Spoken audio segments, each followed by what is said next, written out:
अकोला जिल्ह्यात गेल्या 7 दिवसांपासून पावसाची रिपरिप सुरूच आहे। मुसळधार पाऊस नसला तरी रिमझिम पावसामुळे नदी नाले तुडुंब भरले आहेत।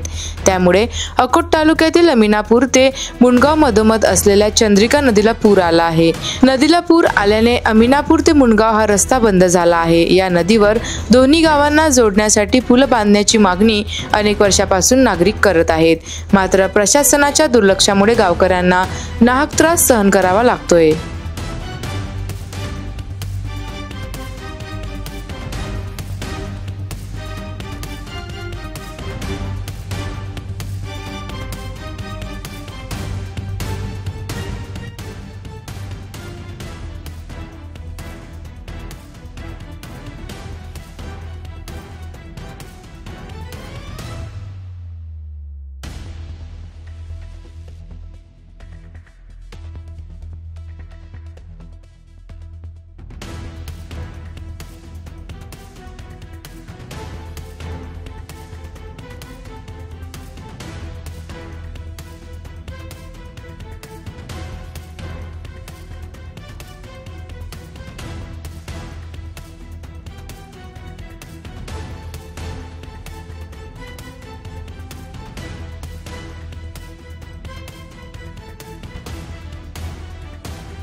Thank you for watching. अशाच महत्त्वपूर्ण बातमी आणि अपडेट्ससाठी अजिंक्य भारत डिजिटलला लाईक करा, शेअर करा आणि सबस्क्राईब करायला विसरू नका।